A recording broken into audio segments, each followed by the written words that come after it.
And we all know the scene on the teacups in Coney Island. You remember where you were. You remember where you were. You remember where you were. It's just so good.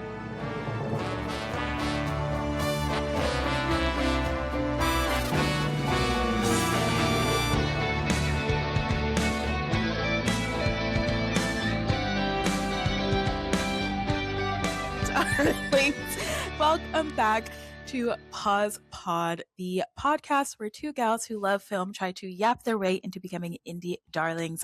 I am Dani. And I am Kara. And spring has sprung. Spring has sprung! We're talking florals. Florals in the spring. Groundbreaking. Tell them what you told me when we were talking about our outfits before we started recording. I said that Kara looks like a teenage boy who, like, from an early 2000s, who's like skateboards, is in like the out crowd and like has a band in his garage. For our listeners who aren't watching our YouTube version, I'm in a gorgeous stripy top, horizontal stripes, pastel pink and chocolate brown for spring, groundbreaking. And Dani said that I looked like a 17-year-old that rides a skateboard and has a band. But you know what? White boys need to get back into the garage. White boys need to get back into the garage. They do. And you've been saying that. And I've been saying that forever. As an avid garage band listener, as an avid white boy band listener, get the white boys back in the garage and get them off podcasts immediately. Put the mic down, pick up a six string. Pick up some drumsticks. Mm-hmm. Okay? Like, It's time. Get back Where in the are booth. you? And I'm saying sorry. But that's us to the white boys. We're like, where are you? In the Literally, garage. where are you? You're not in the garage. We can't find you. Can't find you. Your mom's not bringing you snacks in the garage no more. Like, what is happening? We're losing recipes. And dare I say it, like, I would rather a white boy be in a garage than be in office. Talk about it. Get back in the studio. Maybe instead of writing laws, y'all need to be writing songs and performing them in an underground place. Yeah. Please. No. And as I was saying, our minds are so in sync because that, like, for my monthly mag, my May playlist is literally going to be titled Get the White Boys Back in the Garage. And it's just going to be a collection of white boy bands. The text that we need to return to. The text that we need. And the thing about it is, there are white boys who are returning to the garage, and those are the ones that I'm finding, and those are the ones that I'm speaking about, and I'm looking at you, and I'm hearing you, and I'm loving what you're putting out. I'm loving what you're putting out. Keep doing it. But yeah, Dani's monthly magazine is at Bern Notice on Substack. We'll link it down below. She influences me all the time. So let me influence you as well. Yeah, of course. But anyway, that's the energy we're bringing into this episode.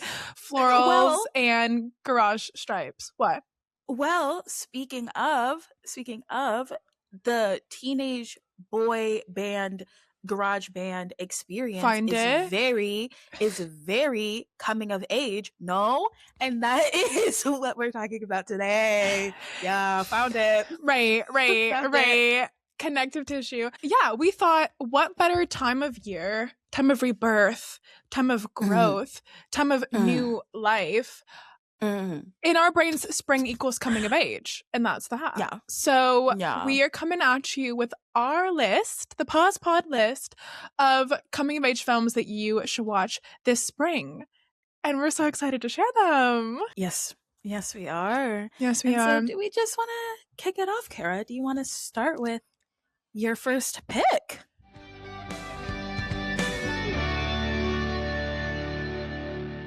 Hey darlings, quick pause for some housekeeping, reporting live from PausPod HQ. This is editing Kara, and we wanted to let y'all know that we're going on a mini spring hiatus to re-strategize and get some amazing summer content ready for you all. And so this episode will come out on April 29th, and then we're going to take a couple weeks off and come back with a brand new episode on May 27th. In the meantime, if you miss us, we have a lot of short form content that we're going to release in those 3 weeks on our socials. If you want to give us a follow and check out that short form content, you can find us at PausPod Girls across Instagram, TikTok, and YouTube. And if you have ideas for what content you want to see from us, what summer episodes you want coming down the track, then you can DM us there. Thank you so much. And let's get back into our spring coming of age picks.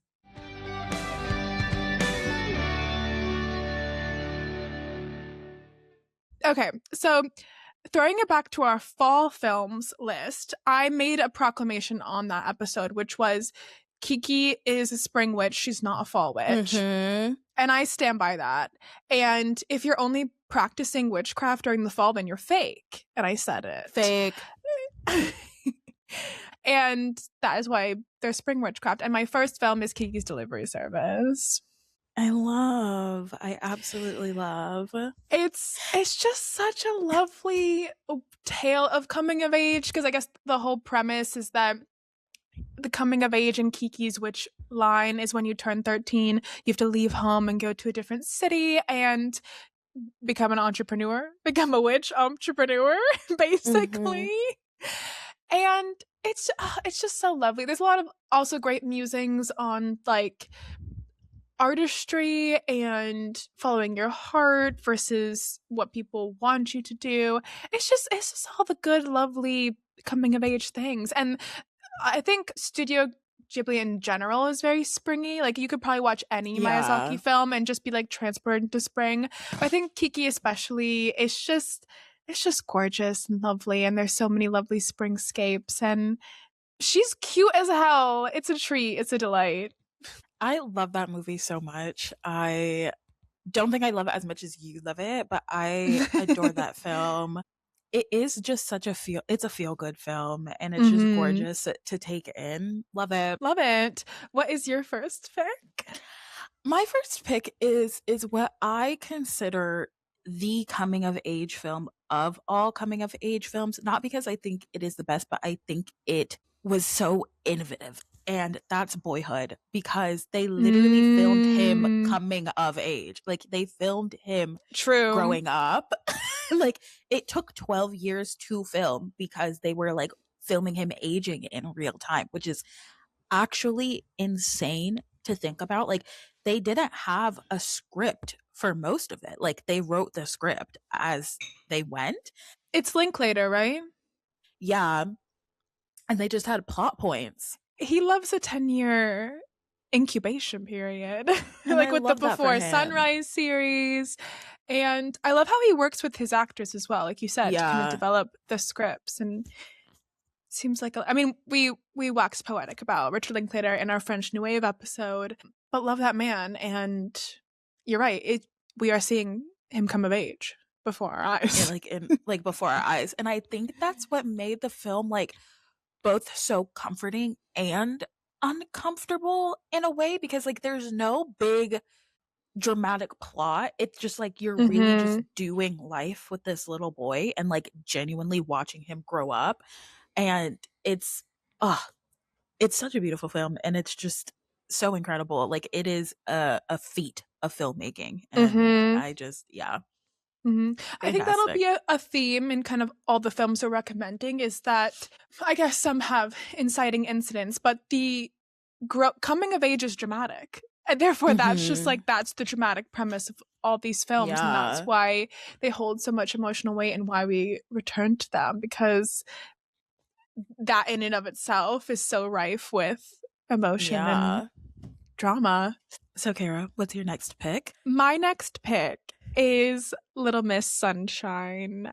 I adore this film. And I think what's really special about this film is that it's not just the young protagonist that's coming of age. I think every family member in this film is having their own mini arc. So if you don't know, this film follows little Olive as she's trying to compete in the Little Miss Sunshine beauty pageant, and her kind of misfit group of her family piles into a van and drives to get her to this beauty pageant. And there's all sorts of inner conflict happening with different family members. And I think this film gave us one of the best motivational lines ever, which comes from Olive's grandfather, which is, "A real loser is someone who's so afraid of not winning they don't even try."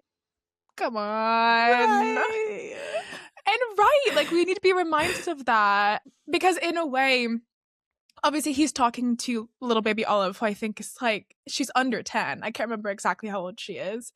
And she, you know, she's just afraid of being a loser and losing in this beauty pageant. But every family member kind of learns that lesson throughout the film, that committing and putting yourself out there, and you define your own success, and you kind of need to, in order to not like go through life and be in pain all the time. And it's also just so darkly funny. There's so much in this film, and yeah, I definitely recommend it for spring coming of age. My favorite scene in this film is the brother who is like training to, like, he's taking a vow of silence or something like that. Yeah, it's baby Paul Dano too, which is really right, which is even better. But he's taking a vow of silence because he wants to be a pilot. And they're driving, and he finds out that he can't be a pilot because he's colorblind, and he just like rushes from the van and like just runs, and it just releases this like guttural scream, and it's not funny. It's but it's a little quite funny. sad. It's a little funny, but it's actually quite, it's not funny, is it? It's quite sad. It's quite sad. But it's just so funny because he's been this stoic, moody teenager for the whole film, and then he's just like, like into the desert, into the wilderness. But then cutie little Olive in her red cowboy boots kind of comes up, and that's a really beautiful sibling moment, because all she really does is just like put her hand on his shoulder and just like give him a hug, and then he's like, okay, let's do this. Let's get you back to your beauty pageant. Yeah. Aww. Oh, I love it. It's just, that's what it's just such good vibes. Oh, such good vibes. Okay, moving on. What is your next spring pick? I feel like all of my picks so far, well, the one has been moody, and then this one also moody. That's okay. I have some moody ones later on. My next one is Remember the Titans. Wait, throw back to our Denzel quote from last week. You're gonna be perfect in every aspect of the game. We will be perfect in every aspect of a game. You drop a pass, you run a mile. You miss a blocking assignment, you run a mile. Listen, Denzel Washington. Okay, first of all, football. Right. You know me. All roads lead back. You know me. All roads lead back to football. Yeah, it's a film about, you know, finding their identity and like leadership, and you're watching these like boys who no one cared about them, and like no one thought they'd amount to anything, and you have this coach who's coming in who's believing in them, and they're like having the strength to grow in like a time of like intense racial divide and intense racial tension, and like you watch them like become a team and like become a family, and it's so good. Oh, it's so good. And there's also something in there about like adolescence is hell on earth, and so anytime there's some sort of like team aspect, and you see not only the mentorship from Denzel Washington, but the team members slowly start to trust each other and lean on each other, like because they're like coming of age together. Oh, it gets you good. And I think there's something about being a teenager, or like something about coming of age, that's like deeply lonely, and Of to course. like Absolutely. absolutely, and to have like a group that's like going through it with you, and fostering your growth, and like investing in you as like a person in a time where you're like alone and don't think that anyone relates to you, and you don't think anyone gets it, and like and just like finding people that are going through it, and who are feeling the same emotions that you're feeling. Mm-hmm. Yeah. Anyways, remember the Titans, rah rah football. Care Bear, what's your next pick? Okay, I'm taking a darker turn, y'all. Buckle up. My next pick is a film that when I watched it, what, every once in a while, something really punches you in your girlhood, like really sort of just like finds the like soft underbelly, and that is The Virgin Suicides. Yeah, that doesn't punch you. It literally guts you with a knife It wide open. guts you. This is the text on sexual politics and The girlhood. This is the text. And I think what was most surprising to me about this film when I first saw it was that, because I didn't read the book, shocker, I usually do, but it's from the POV of young boys in their neighborhood, which is, at first you're like, what? And then you're like, genius. So for those who don't know, The Virgin Suicide just tells a story of a family of 5 girls, 5 sisters, and they all, unfortunately, by the end of the film, commit suicide. And it's showing you the events leading up to all their deaths and their interactions with boys and people in their neighborhood and their parents. And there's this group of neighbor boys who are just infatuated with them, and not in a creepy way, just in a sort of like a crush admiration way. Just they're just so fascinated with these young girls as creatures. And so that voyeurism is just so important, because you're like, this is how the world views young women. This is how the world sexualizes young women. And then there's also the whole Kirsten Dunst. This is baby Kirsten Dunst. She was born to be a star. I think she was like 14 or 15 when she filmed this. Incredible. And there's a scene, like, not spoiler, but like a little spoiler, but there's a scene the movie's after been out forever. right, but just like, Sorry. but this is we want the girls to discover it. We want this text to live on.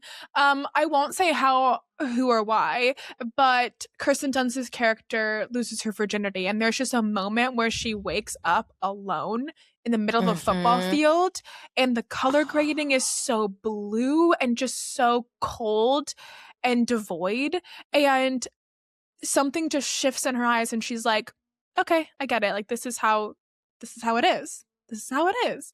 It's incredible. And there's so many moments, even though like the POVs from the young boys, there's so many moments where it kind of micro switches to their POV as young girls. I can't even, I'm just going to make guttural sounds because I can't even express it. It's so good. That scene and like what you were saying with the color grading, it is almost as if like all of the color in her life just drains and Sucked like out. Yeah. it's just shades of blue, and it is so devastating. It's so like gutturally devastating, because I feel like every girl like kind of has a moment like that where like the switch Yeah. gets flipped, and you see what like the guys really think of you, and like what society really thinks of you, and like it's a shift between girlhood and womanhood. It's the shift between being a girl and realizing what the world thinks of women. And it's the loss of innocence, and it's just like, oh, it's a Yeah. lot. And Yeah. it is like getting the wind knocked out of you. And this film displays all that in such a quiet and subtle way. Like, it just kind of seeps in. And you're even seeing from young boys' point of view, like how they see the girls that they have crushes on change after they've had interactions with other boys. And oh my God, Sophia, your mind. But yeah, I had to put it on the list. What is your next pick? My next pick is Juno. And I love Juno. I love Juno. Not to be mistaken with the song by Sabrina Carpenter, the movie. It was so funny and like emotional, and Juno as a character is just like such a distinct and powerful and lovable character. Like you are just so attached to her from the beginning, and like she is just a teenager trying to navigate something that's so adult, and she's like, you can tell that she is a child just trying to Mm-hmm. like be an adult because of what happens. And she's pregnant. For those who don't know She's Juno, pregnant. she's pregnant, and she's going through the process of giving her baby up for adoption with this couple. And the scenes in which like the husband is like kind of grooming her in a way, and Ugh. like the wife having to like deal with those emotions of like knowing what her husband is doing and trying to protect Juno, and like Mhm. still like desperately wanting to be a mom to this child. It was just it was such a good film. It was heartbreaking, and it was joyful, and it was great. And Michael Cera And in his little Sarah, I short literally was gonna shorts. say, and Michael Cera in his like booty shorts and headband, and he was rocking and rolling, and so funny. Great movie, great.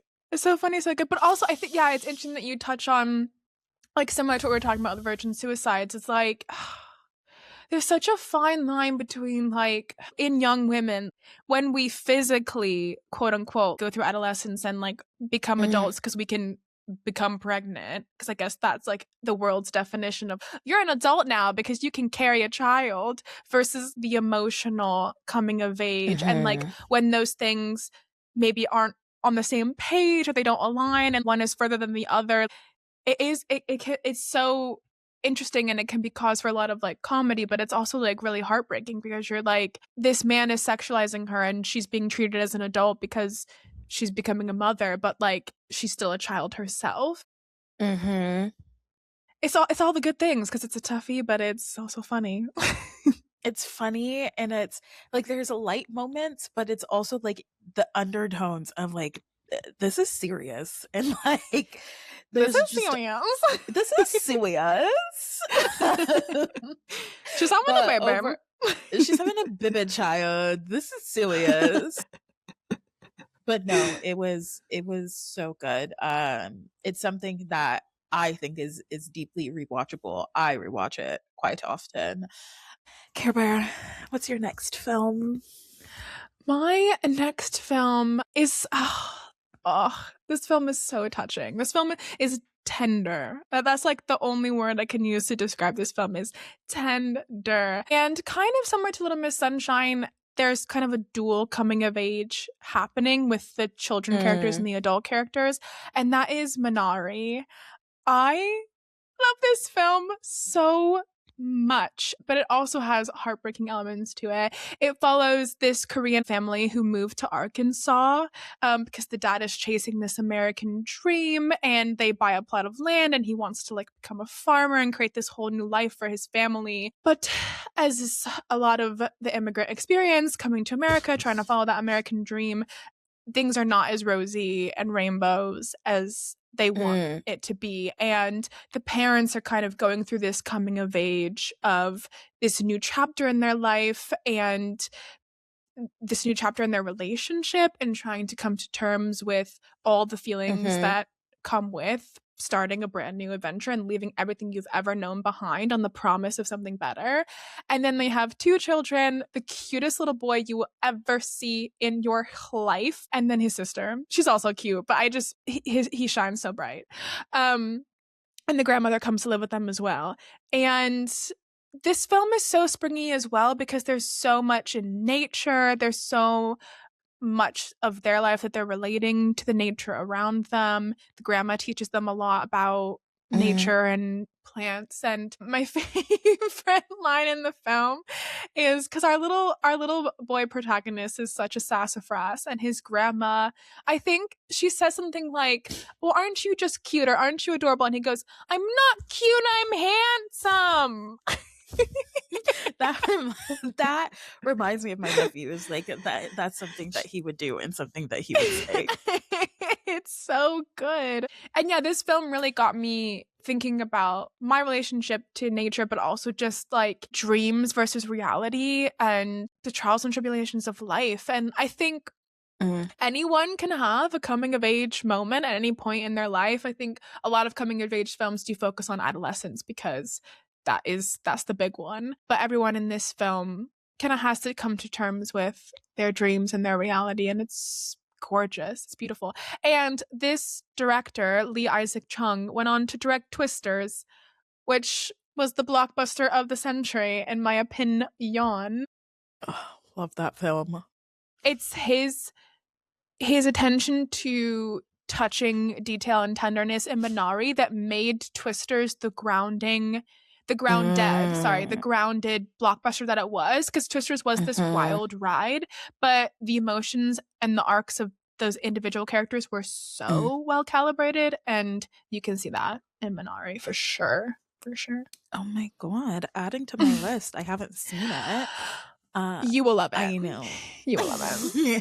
I think Austin also recommended it to me, if I'm not mistaken. Austin film. It's a very Austin film. Shout out Baby Boo. But yeah, I think what you were saying of like anyone can really come to age, and to be honest, like as long as we're still alive, we're still aging, and like we're still growing and we're still learning. So anyone can come to age, and I think that lesson and that visual isn't shown a lot. And so I'm actually really interested in seeing that. What is your next pick? My next pick is one of my favorite films of 2024, and that is My Old Ass. I haven't seen this yet, but I've heard nothing but amazing things. I'm sorry, Aubrey Plaza. I love you. I'm sorry.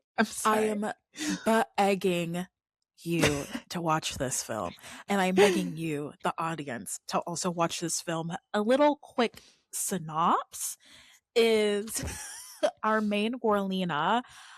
She is about to graduate from high school. She's in the summer before she graduates from high school, and her friends decide that they're going to go to this little island. They live in the like Canada or some shit, and they're gonna go off to this island, canoe in the woods, in this woodland island. Contact Colleen or Rachel about Canada. I don't really know. So they go and they decide that they're going to do shrooms on this island. Right. So her and her friends, one of them played by Maddie Ziegler, Dance Mom fame. Whoa. Right. They decide that they're going to go do shrooms. They do shrooms. She's like, I don't feel anything. And then this lady appears behind her and she's like, yeah, we have a low tolerance for drugs. Come to find out, she is high on shrooms, and the person next to her is the older version of herself. Wait, I love. Right. And then somehow, some way in this mystical world, she is able to text her older self. Okay. Phone a friend. Phone a friend. And because you're in that like stage in your life, like she's about to graduate, she's going to go to college, she's going to live her life, and her older self is like, my one thing is don't talk to this one boy.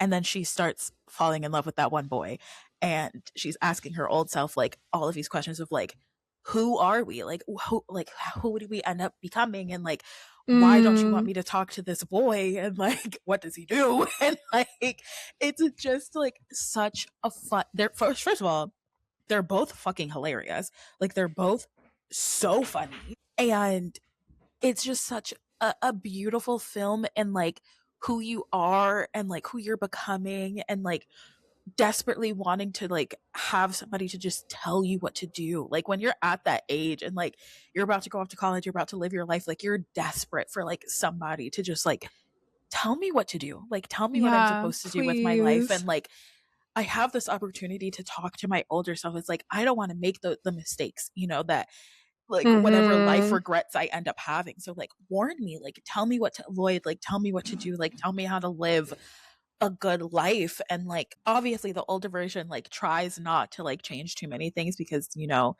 she wants the younger Butterfly version to like effect. exactly, they're like a little nervy worvy about that. But it's it is such, it's chaotic and it's funny and it's gorgeous and it's so heartwarming and like it's such a good watch. You're laughing and you're like tearing up and like you remember being that age and like oh, it's so good. I'm adding It's to so my watch good. list immediately. Yeah. I And love that. It's always like a fun premise too of like your older self coming back, but then like if anything does changes in the younger self, like are you going to grow up to be that same person? Like the things that you go through in your yeah. life make you who you are and you want to avoid that pain and heartbreak, but you wouldn't be the like amazing person that you Mhm. are without that. So that's always a fun conundrum in like the coming of age space. Yeah. Ah, I'm so excited to watch Absolutely. It's so this. good. There's a big twist Oh, and it's so good. It's so good. intrigue. Outside intrigue, there's a big twist. And that's it. So, Kara, what's your next pick? My next pick, okay, my next and last pick, if I may, And you may. I would just like to take a second, take a little corner, take a little knee, and talk Mm. about Greta Gerwig. Who's I just need shocked? I'm no one's shocked. No one's No one's shocked. But I shocked. just, and I'm being a little cheeky because I'm giving you a 3-for-1 deal. And I'm telling you my holy trinity of coming of age films. Because, see, this is the beautiful thing. It's like when you have the experience of watching a film and relating so much, and like then it contributes to your coming of age through the coming of age of the character. And when I tell you, I am not fully convinced that Greta Gerwig doesn't have like some sort of implant in my brain, it's because Oh, she gets my of thoughts and course. then she puts them into scripts. So I'm like, there might be a second connection here. Right. But I just for me, I can't come of age without Greta. And that's my truth. So the 3 films, if you're new to Greta, oh my gosh, can't wait for you. These are the 3 films that I would start with. First one, Frances Ha. We've already done a whole episode on this film. It's our first episode ever, cuties. And we have a lovely friendship moment of watching Frances Ha together. And it is fantastic. But especially if you are in your late 20s, watch this film. Watch this film. Because in my experience, sometimes the hardest coming of age is age like 25 to 28. And I'll say it. And I'll say it. When your frontal lobe finally When it clicks. connects, when it clicks, and you're like, oh shit. Oh shit. Yeah. Yeah. And this film is Frances's oh shit. And it's so funny, and has a lot to say about female friendships, how friendships change as you both come of age, how you have to learn to hold on to people in different ways. I can't go back to and listen to our episode on it because it's a masterpiece. And then no one's surprised, Lady Bird. Listen, if you grew up doing any sort of theater at all in your life, kiddos, come to the front. Come down stage left, and let me hold your hand. This is the film for you. Okay? This is the film screaming. for you. Please. This film also, I think, has put into narrative something that is so difficult to, I think, catch, the lightning in the bottle of a young adolescent girl's relationship with her mother. Like there is the alchemy, the chemicals, there's dangerous chemicals at play here because they've been there before, but not in the same way. And you're both going through it from different angles. And there's a lot of like love and hate. There's a lot of high highs and low lows. And I think this film tells a beautiful story of not just the relationship with her mother, but like everyone in your life. Like, you don't necessarily realize who are the most important people in your life until you come out the other side of coming of age and all the difficulty that comes with that, and like all the selfishness that you might have to fall into to find your way. And in the end, like, who you choose, it's so good, and it's so funny. Like, so cringy funny. Like, did anybody have a gay boyfriend growing up in theater? Yeah. We see you and we celebrate you. And I'm sure that you're a mogul now. If you had a gay boyfriend as an adolescent, you're changing the world today. And that's just how it works. And then my last one is a bit of a deeper cut. Shout out to Rachel, who does all of our graphics on our Instagram. Love you, Rachel. You're our queen. She introduced me to this film. It's called Mistress America. Have you seen this yet, Dani? I have not. I think you'd love it because it tells a tale as old as time, the platonic intimacy of like kind of having a crush on an older woman, like having an older woman that you admire, like kind of older babysitter vibes where you're like, she is the coolest girl I've ever met in my entire life. And you kind of become obsessed with her, and it coincides with your coming of age. It's great. And Greta Gerwig has this, she plays the older, like cool girl to this younger girl's coming of age. She's just this crazy kooky character. She like has like 10 million jobs because she can't hold down a job. She's like a soul cycle instructor. She's trying to start a restaurant. She's like doing writing on this. She's crazy. But she's amazing. And she has this great line where she's like, I just love so many things and I don't know where to direct my energy. And like, what if I find out that I'm actually terrible at everything? And that's why I keep like switching interests. Felt that. Anyway, I could talk about her for ages, but that's my holy trinity, and thank you for letting me speak my truth. And I'm so happy. And I'm so happy for you. And honestly, I think Lady Bird changed my brain chemistry, actually. Yeah. There's so much in that film of like having a mom who you're like, I know you love me, but I don't think you like me. And yes, exactly. That feeling, it comes through heavily, and it is a very distinct feeling, and it is something that like being a teenager with a mother is rough. A teenage girl with a mom. It's rough out here in these streets. Deep cut, kind of related, kind of not. Follow me. Yeah, following. I'd follow you off a bridge, Dani. It reminds me of, oh my gosh, not Lady Bird, but the feeling of like your mother being, you being like, I know you love me, but do you like me? Mm-hmm. The television show, Awkward. Right. Right. Because for context, for anyone who has not watched the show, do yourself a favor. Deep cut. It's also batshit crazy. You will never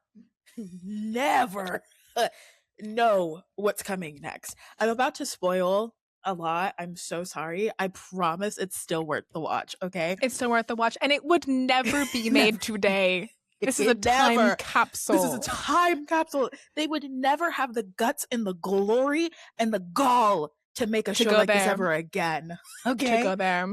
Anywho, season 1, Jenna, our main protagonist, she is awkward. The title of the show. She's in band, right? She finds a note. Like, she gets a letter, like a letter in the mail. And it's basically being like, a whole thing of like, these are all of the things that are wrong with you, and nobody wants to be your friend because of these things that are wrong with you. And if you actually want to make something of yourself and to like not be an effing loser for the rest of your life, then you might want to work on these things. Okay? Anonymous, right? Wait, but doesn't it tell her to kill herself? Does it? Maybe I've looked. Maybe I've blocked that out of my mind. We'll check the tapes. We'll check the tapes. But that's what I remember finding so shocking, which you're about to reveal, like, who wrote the letter. Because, sorry, a little bit, pause. Because I need to set the scene. Dani showed this to Dani and I met when we were 18 years old, baby booze, in college. And this was the first show she told me to watch. She was like, you haven't seen Awkward, you need to watch it. And every day I would like watch an app, and then I'd come into her room and be like, what the fuck? Like, what am I watching?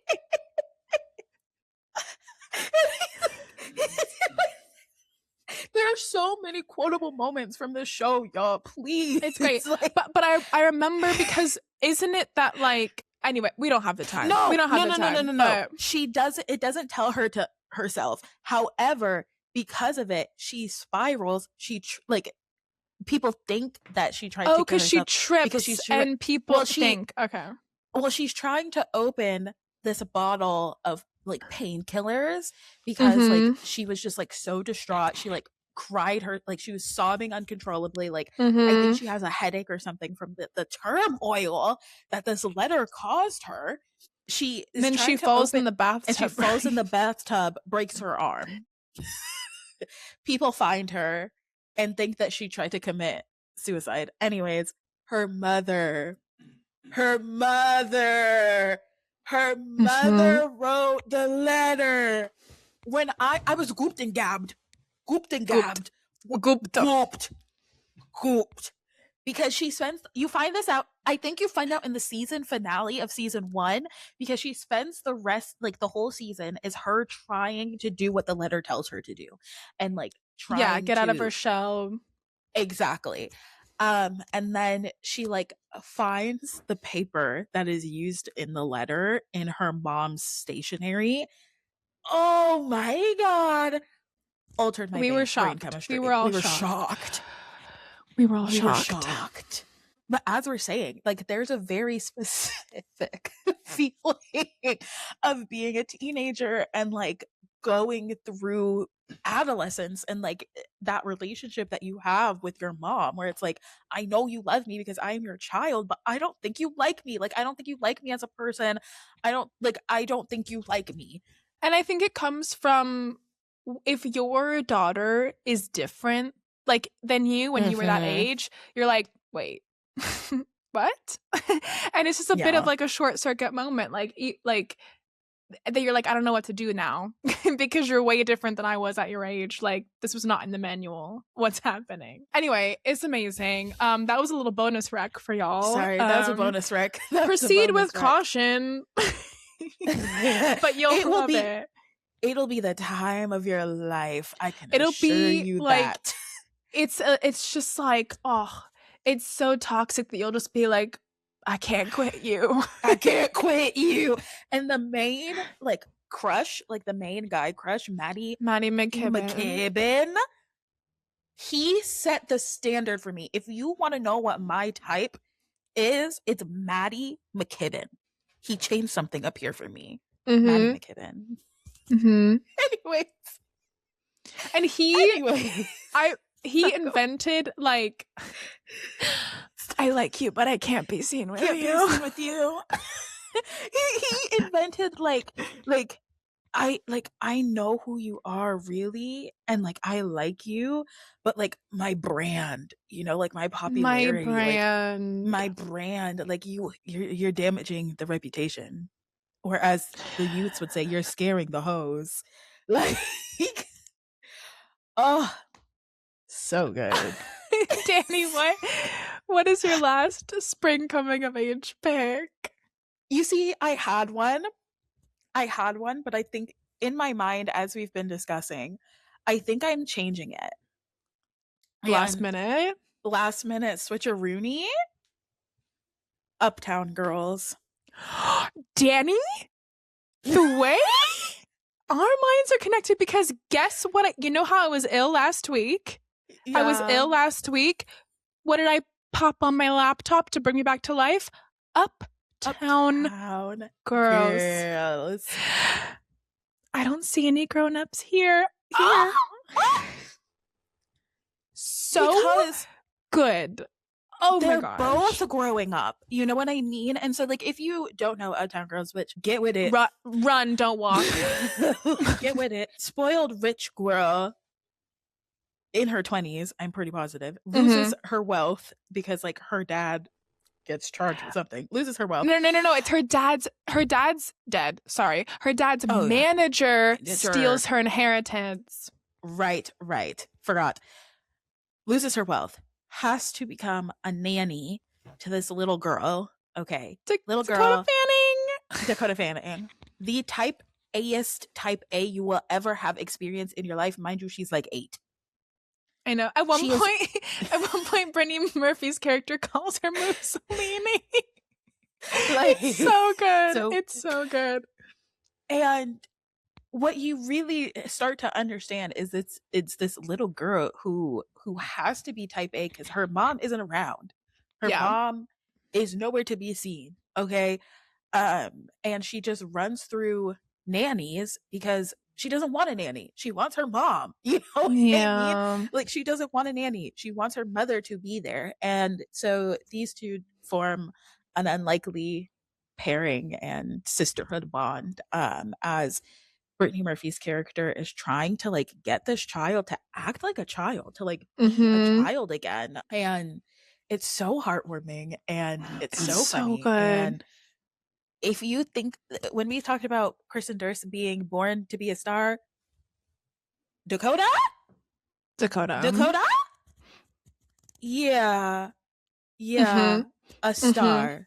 A star. What this film does so well, like you said it, like, Brittany Murphy's character is trying to come of age and become an adult, and then Dakota Fanning's character has to become a child. So it's like they're on opposite journeys, but they meet in the middle. And we all know the scene on the teacups in Coney Island. You remember where you were. You remember where you were. It's just so good. And it's, I just love it because it's such a great balance of, like, Brittany Murphy's character retaining those best parts of girlhood in her adulthood, because she does have to, you know, like, Arrested Development, become an adult, but she doesn't lose her whimsy.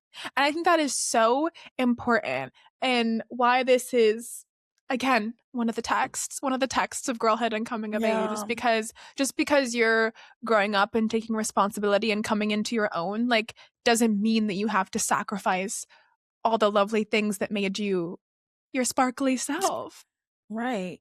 You don't have to lose your whimsy in adulthood. Like, it just has to shift, you know? Like, it just has to shift. Have to, like, dull your sparkle because you're an adult woman, you know? Right. So fantastic film. I love it. And you know what, Dani, and I almost put it on the list and then I cut it, and I was like, I should have known that my wife was going to bring it right back. I knew that you're gonna. I did. I had a whole different movie. And you know, because I said it to you at the beginning, but before you were we called hopped on. But, like, I was called, like a pastor who's like, and I had a message today, but the Lord is leading me in a new direction.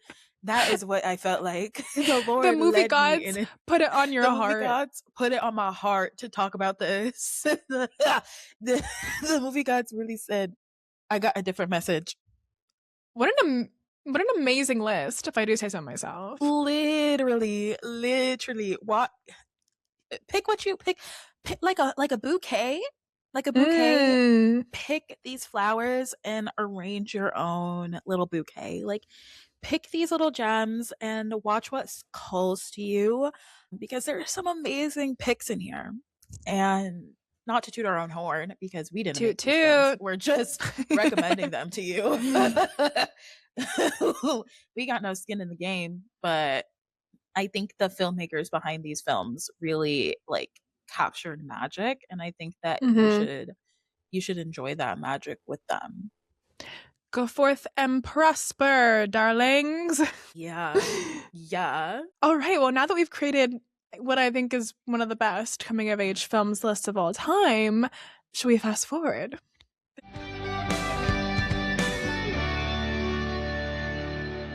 Okay. As you know, me and Hugo are the biggest Avatar: The Last Airbender fans. Okay. Yes. And I love that for you. Thank you. As everybody else should be. How, because it's one of the greatest television shows to ever be made. And it got released a little while ago. I don't know how long ago, that they would be making a movie this year with the original Aang gang. Okay. Now, recently, the creators at the beginning of this process were like, hey, we made this film with like specifically so it can be viewed and experienced in the cinemas, like in the theaters. I'm scared of where this is going. I'm so scared. And so this has been announced. Everybody's really excited. Paramount then decides this is not going into cinemas. It's going straight to streaming. And everybody will need to get a Paramount Plus subscription to watch it. Right. Mind you, Paramount Plus is available in 29 countries, 20, 21, 20 something countries. So not everybody will be able to see it. And Avatar: The Last Airbender is a global phenomenon, like a global phenomenon. So the girls in the countries where Paramount Plus is not available, they're like, hello? Will I not be able to watch this movie of this fandom that I've been a part of since I was 10 years old? Now, the creators behind the film got onto Twitter and expressed how disappointed they were that it wasn't going to have a theatrical release. Because they were like, we made this with the intention of it being experienced in the theaters. And it's just a bit disappointing that the fans aren't going to be able to experience it in the way that we've intended for it to be experienced. Now, very soon after that tweet went live, or those series of tweets went live, somebody hacked into Paramount and released the entire film. No way! Viva Revolution! I'm not saying. Do you hear the people singing the song? I'm not saying it's an inside job. I'm not saying it's an inside job. I hope it is, and I hope that somebody makes a film about that Paramount employee. I just think the timing is a little bit suspicious. I just think the timing is a little suspicious. However, now there has been a lot of discourse happening on the interweb of like, there's a whole conversation around pirating in general. And people are like, well, like, even though it's not getting a theatrical release, like, we should still watch it on Paramount Plus, because like at least some of the money will like go back to the original creators. Whereas a bunch of people who were fans were like, well, we were planning on pirating it anyways because we don't want to support Paramount as a company after like what they've done, and like they're actively trying to take films from the theater, and so they were planning on pirating it anyway. So it's led to a lot of discourse around like, some people are like, well, like, it is what it is, and like we should also still support it. I think Paramount's only choice to make this film profitable is to do a theatrical run, because the fans have said, if it gets released in theaters, even if we watched the leaked version, we're still going to watch it in theaters, because that is the way that the creators intended it for it to be watched. So if we can watch it in theaters, then we'll go and watch it in theaters, because why would we pay to watch the film at home when that's not the way that it was meant to be experienced? So I just wanted to hear your thoughts. Oh my gosh. Well, first of all, what a story. What a story. What a story. Twists and turns. I was clutching my pearls. I was ready to join a production of Les Mis.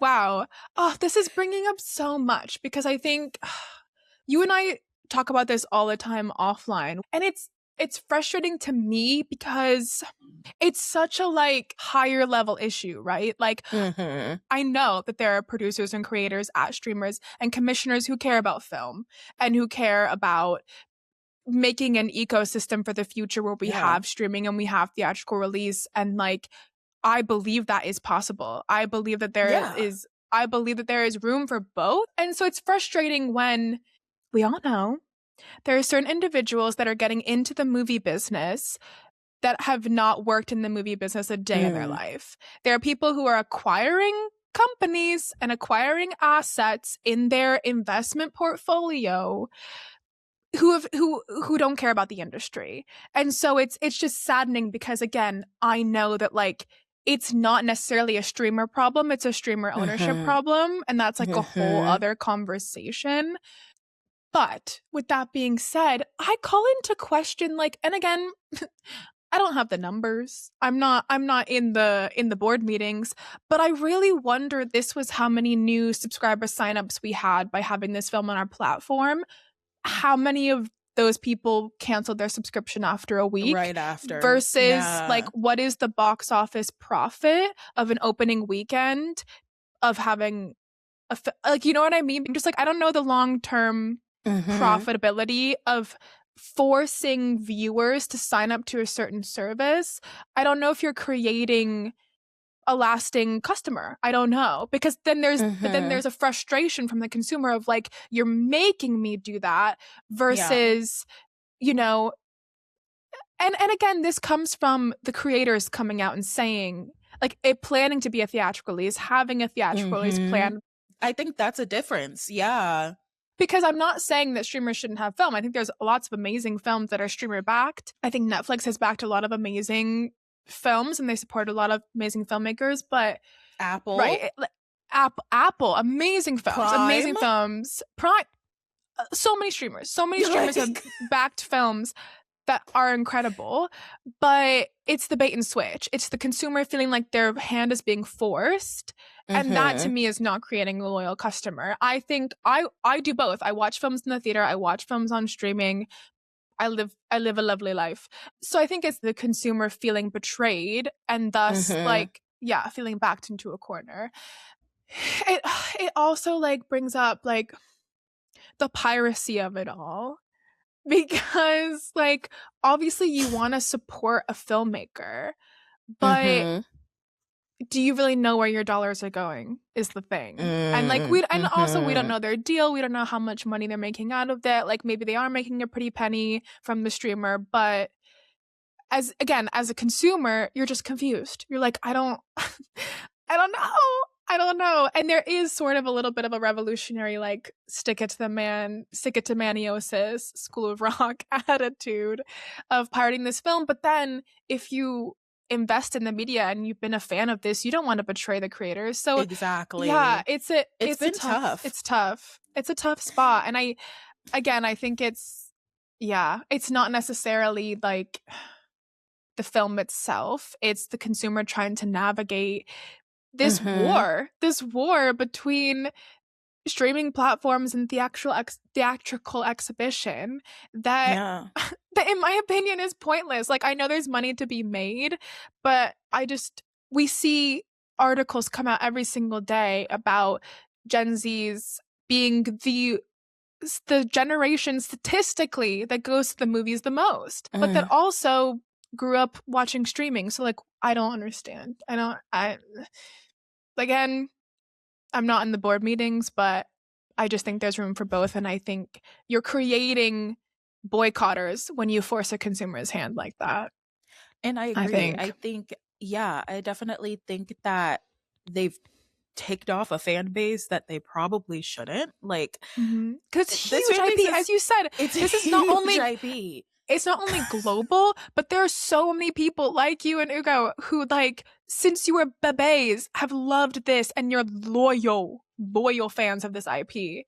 So I've rewatched it more times than I probably can count. Like, it is my comfort watch. Like, I will watch this when I am feeling at my lowest of lows and my highest of highs. I'll just be like, you know what I feel like watching today? Avatar: The Last Airbender, and I will put it on. With that said, I agree with what you're saying is that for the creators to come out and say that this was made for a theatrical release and for Paramount to have signed off on it is really what the thing is. Like, it wasn't as though like they put the money into it they made the film, and then after the film had already been made, the filmmakers were like, oh, and by the way, it was made for a theatrical release. Like, I feel like it's a dig at the creators themselves and to the fans. You know what I Mm-hmm. mean? And now that's just showing the fans that like you don't really care about the IP, and you're just caring Mm-hmm. about the money that's going to come in from this IP,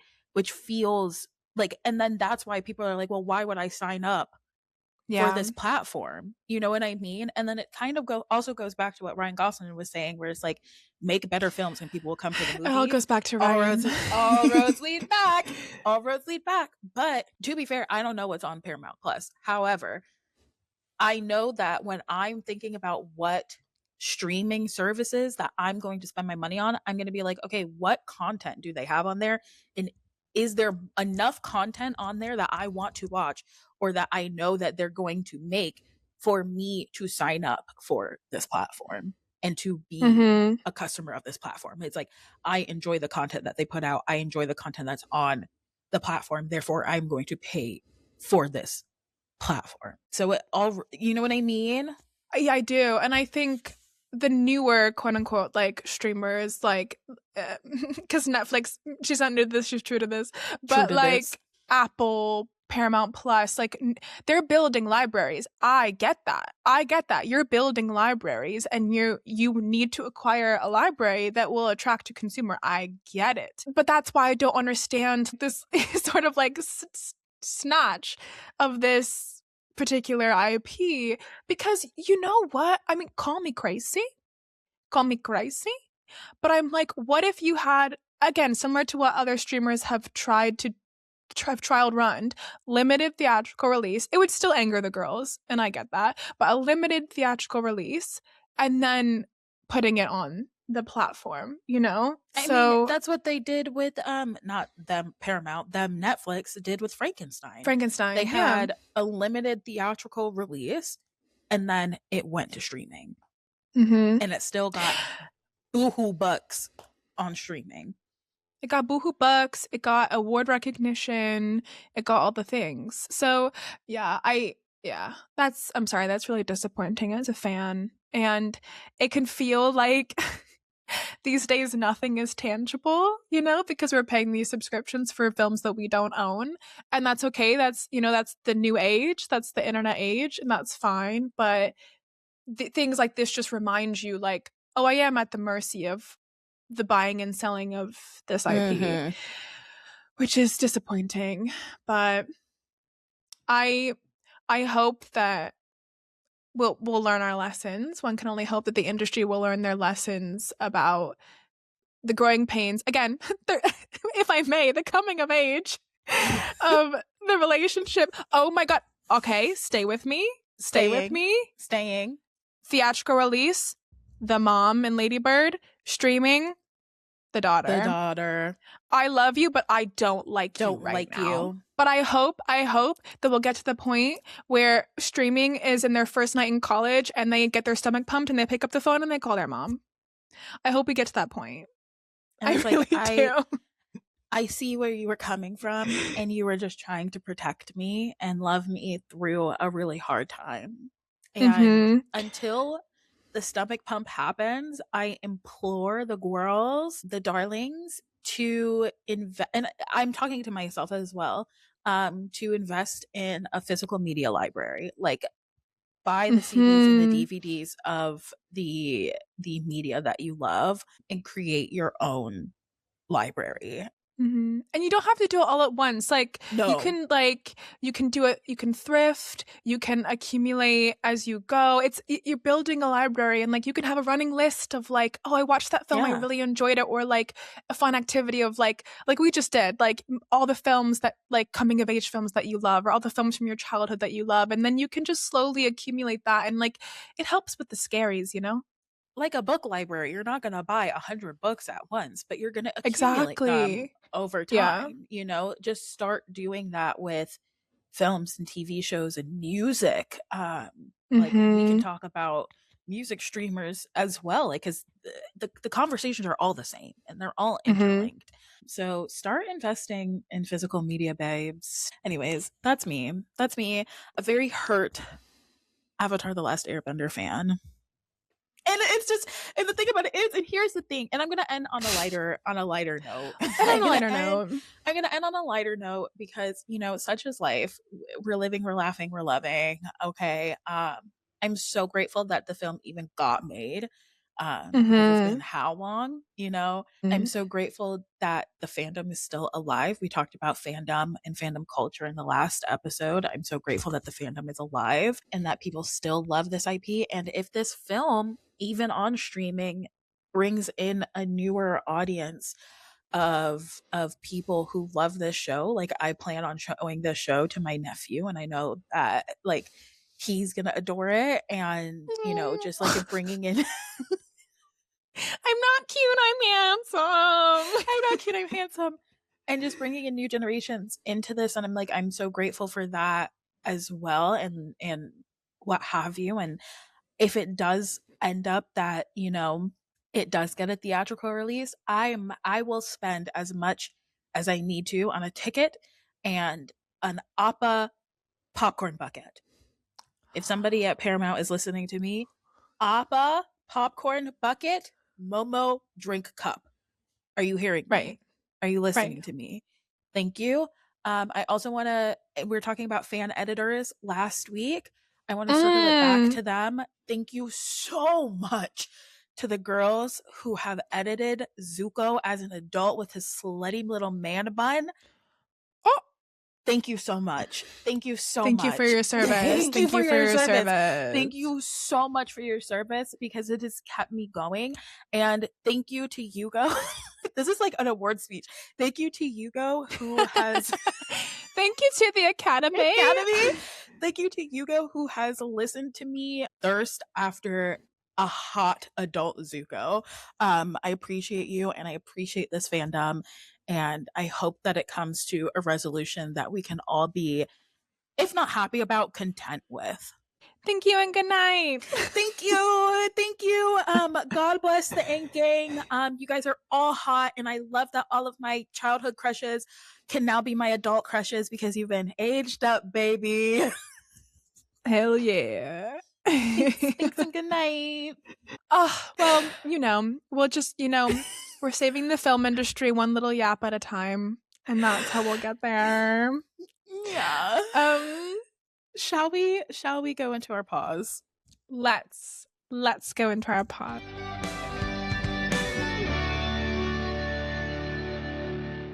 What gave you pause this week? As I said, I was ill last week and I was sad.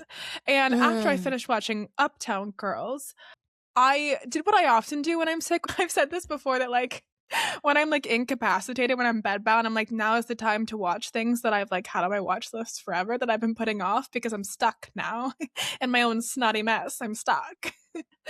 And so I watched a documentary. Ooh la la. And it's been on my list forever. And that is the Lilith Fair documentary. For those that don't know, there was a magical 3 years in the mid-90s where Sarah McLachlan started an all-female music festival that toured the nation, and girly pops like Sheryl Crow, Missy Elliott, Patti Smith, all of our singer-songwriter women toured the nation, and the girls and the gays danced in the field. It was a gorgeous time. I wish I was alive to see it. But I'd been hearing about Lilith Fair. I heard about this documentary. Dan Levy actually produced the documentary. Shout out Schitt's Creek, because he went as a 12-year-old and like changed his life. So he produced this documentary. It's amazing. It's on Hulu if you're in America / Disney Plus if you're in the UK. And off the back of that, it brought up a lot of women that I haven't listened to since I was a child in my mom's car, listening to her CDs of Sheryl Crow. But I also discovered that I love the Indigo Girls. Oh my gosh. This duo of two gay women who are making beautiful, folky music together. So I recommend watching the Lilith Fair documentary and listening to the Indigo Girls and just like shaking ass in the sunshine, basically. Yes. Yeah. Yeah. Yum. Yum. But like, can you imagine? Like, I just want to go. I just want to go. I want to go back in to time. there. I want to go to there. And I was texting my parents about it, and my stepmom told me that she went. That she went as a young gal to the festival. Of course Vicky did. Of course she did. Of course she did. Her beautiful witchy energy could not be contained. Couldn't. Yeah. So I'm just like, oh, it is amazing. And like, you watch the documentary and you're like, it's sad that we don't have this anymore. And they do talk about the rise of like the manosphere in the early 2000s of like men kind of taking over the music industry and misogyny, and how like rock and roll singer-songwriter women were being pushed out by pop girlies, which pros and cons, because we do love our pop girlies, but like the industry was shifting, and thus Lilith Fair like had to end after 3 years. But then, like, there's a beautiful moment where they're like, you don't know who you're influencing. And then Olivia Rodrigo comes out and she's like, these women are my heroes and they influence my music to this day. And I was like, oh, it lives on. It lives on. Mm-hmm. I love that. I'd never heard of that before in my life, but yeah. I'll go check the more you it know. out. The more you know. But I just, women. Dani, my beautiful, gorgeous baby girl, what gave you pause this week? This might be the last ever pause pod to happen. And let me tell you why. As we all know, I work for NASCAR. Sorry. I work for so NASCAR. Scared. Okay. And a lot of our races take place in the middle of bump nowhere. Okay. And that's just the case. You know, we live, we learn, we live, we live, we Where are they learn. sending you? So this upcoming weekend is one of our biggest races every year, and that is Talladega. Will Ferrell film. In Alabama. And I've learned that I am going to have to drive on a highway to get to the racetrack. No. That or I take the back roads, and I think we know why I might not want to take the back roads in middle of nowhere, Alabama. In today's America. I think we might understand why I might maybe not want to take I might not take the back roads in the middle of nowhere, Alabama. So I will have to drive on a highway. And my coworkers have tried to make me feel better in that they're like, it's not a busy highway at all. Like nobody's driving over there, which makes sense because it's middle of nowhere, Alabama. Yeah. They were like, it's a straight shot. Like it's literally a straight shot. Like you're not having to like dilly dally. It is literally one road straight down, and you get off on that. You're not even making no turns, nothing. It is a straight shot. And they were like, I feel like you can do it, and I feel like I can do it as well. Maybe. Why do you have to drive by yourself? All of the rest of my coworkers are getting there from Wednesday, and I'm getting there on Friday. And my boss was like, if you really do feel uncomfortable, then we can like come and pick you up from the airport, but it is like an hour, you know what I mean? And so I'm like, I don't like, they're going to be busy doing what they're doing because they have to like build a lot. They're doing a lot. And so I'm like, I don't want to have to like inconvenience them by like making them drive an hour there, like basically losing 2 hours that they really don't have, you know, because it takes a lot to put on what we put on. Okay. I think you can do this. Number one, like they said, it's straight. And forget what anybody tells you about, having to go into the middle lane. No. Okay? You can chill in the outside lane and merge whenever you need to merge. Okay? Don't let anybody tell you differently. It's your car. And you can drive it how you want to. That's what Jade said. She was like, literally. And I think the only thing that's actually making me scared is just like getting on the merging, like, getting on and like the merging on and off. I think that's like the only thing that's really giving me anxiety.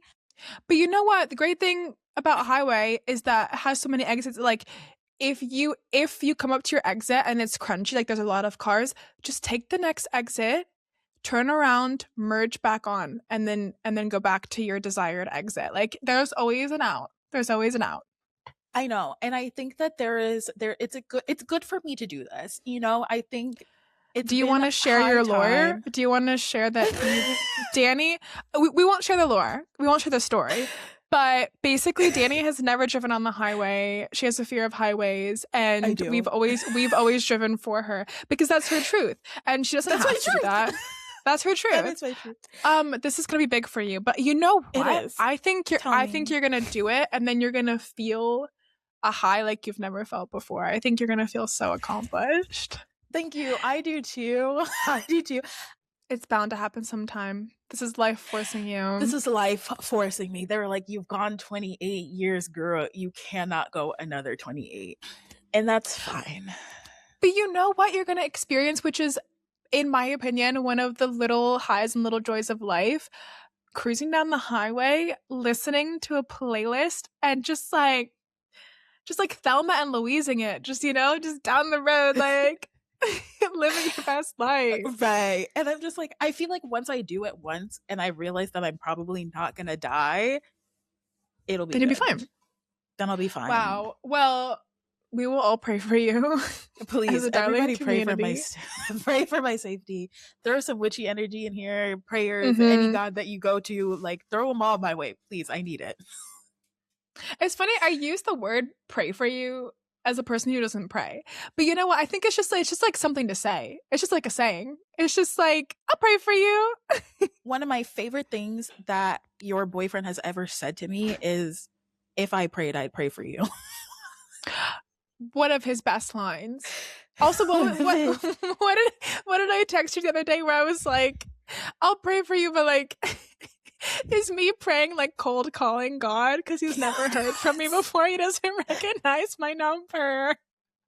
It's a cold call. But you know what? He'd pick up. That's his job, right? Basically, that's his job. So anyways, so either I come back next week and we're all great, or this is the last ever pause pod. And then if so, it's been real. What a way to end on a cliffhanger. What a way to keep the darlings on their toes. Man. Right. Well, on that note, thank you guys so much for listening. Please let us know if you watch any of the films from our spring watch list. Please DM us, comment below. And if we've left off an important spring coming of age film on our list, if you want us to do a regular episode deep dive into any of these films, let us know. And go forth and prosper, cuties. Yeah, and if you want to keep up with us on our socials, it is at Pause Pod Girls on Instagram, TikTok, and YouTube. Give us a follow, drop us a comment, and we will see you, darlings, next time. Unless I die. Goodbye! Unless she dies. Bye!